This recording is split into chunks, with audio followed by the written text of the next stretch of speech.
आप सबों का मेरे YouTube चैनल पे बहुत बहुत स्वागत है। मैं ज़ीशान अब्दुल्ला के साथ। और जैसा कि आपको पता है, सियासत की सरगर्मी बहुत ज़्यादा बढ़ गई है, क्योंकि चुनाव का मौसम है। झारखंड में चुनाव है, महाराष्ट्र में चुनाव है और झारखंड में 13 तारीख को पहले चरण का चुनाव है, जिसमें जमशेदपुर पश्चिम भी आता है।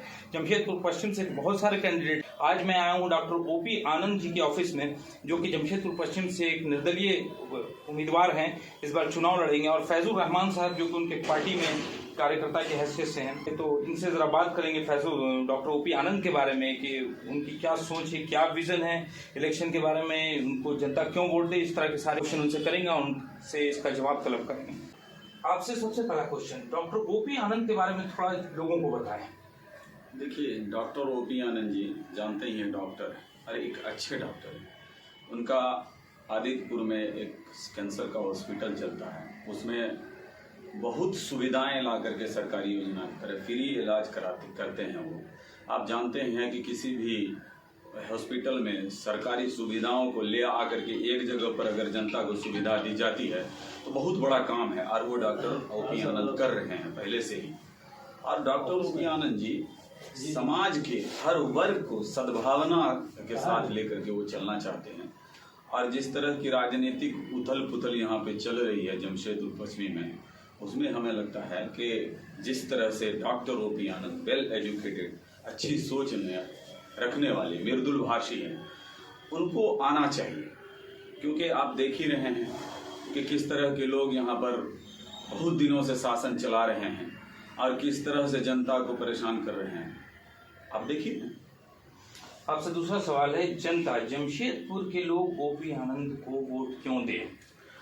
जमशेदपुर के लोग इसलिए डॉक्टर ओपी आनंद को वोट दें कि आप जान रहे हैं कि 1932 का खतियान एनडीए सरकार और महागठबंधन का सरकार जो दोनों विधानसभा में पास कर चुकी है। और इसके ऊपर अभी कल ही आया था, जिसपे संयुक्त महागठबंधन का एक प्रेस कॉन्फ्रेंस होता है और उसमें पेपर में बड़ा सा छपता है कि 32 का खतियान हम लागू करेंगे।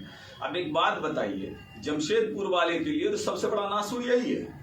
अगर आप 32 का खतियान लागू कर देंगे तो बिहार से आए हुए लोग, यहाँ पर जिन्होंने यूपी से आए हुए लोग, झारखंड से आए हो, झारखंड से बाहर से आए हुए लोग यहाँ पर आकर के टाटा की कंपनियों को और जमशेदपुर को आगे बढ़ाया, और यहाँ के आदिवासी लोगों का सहयोग से आगे उन्होंने बढ़ा है, और आदिवासी लोग भी उन्हें स्वीकार किया है। आज सब मिल करके जमशेदपुर को सींचा है, खून पसीना से सींचा है।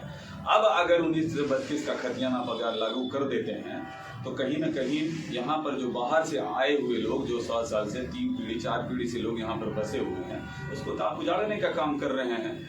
ये डॉक्टर ओपी आनंद का मैनिफेस्टो में सबसे बड़ा मैनिफेस्टो है कि आप एक तरफ अगर 32 का खतियान लागू कर देंगे तो इसका मतलब है कि कल के डेट में आप जब फिर आपकी सरकार आ जाएगी और आप कह देंगे कि बांग्लादेश से आया हुआ मुसलमान है यहाँ पर, ये नेपाल से आया हुआ हिंदू है यहाँ पर, बर्मा से आया हुआ मुसलमान है यहाँ पर। इस तरह की भाषा बोल करके आप लोगों को परेशान करेंगे। इसलिए डॉक्टर ओपी आनंद का कहना है कि आप देखिए, सबसे बड़ी बात है कि इस मुद्दे को उठाएगा कौन उठाएगा।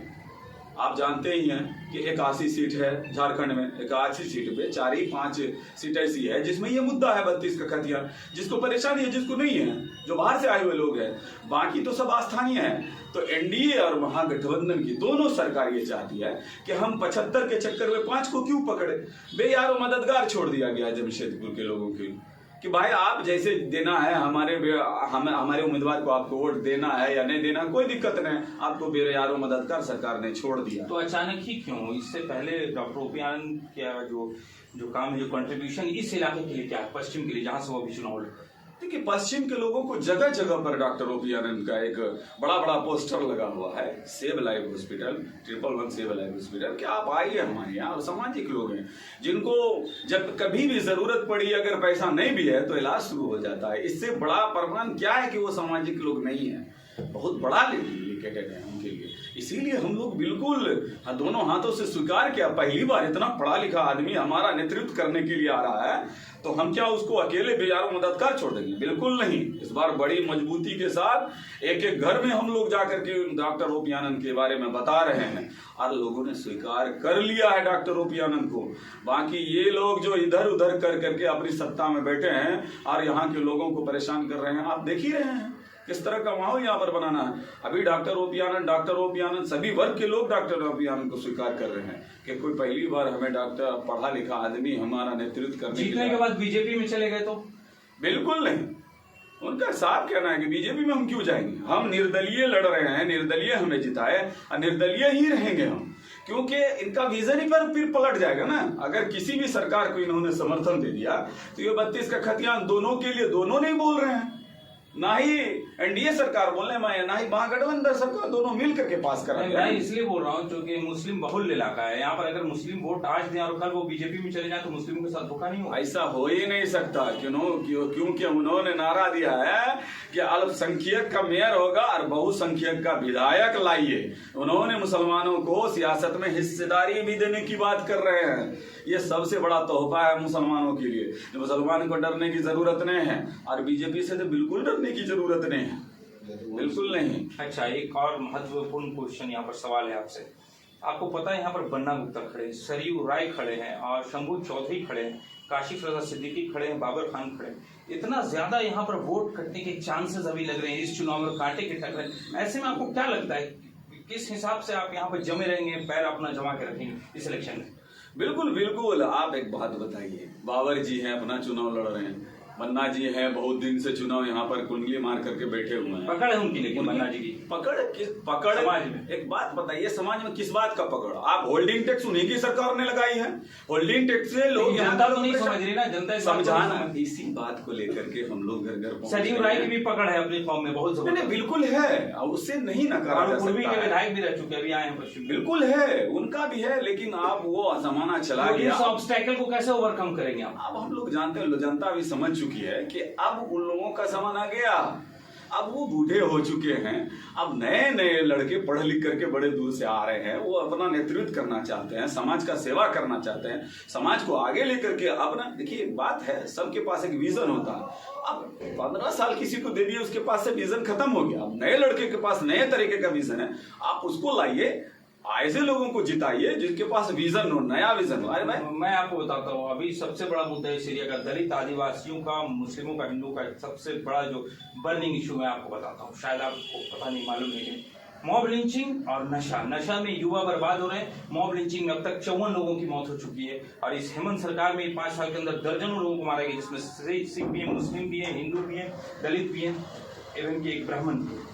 इन लोगों को मॉब लिंचिंग मारा गया, लेकिन इस पर अब तक कानून नहीं आया। डॉक्टर ओपी आनंद इसके बारे में क्या बोलते हैं?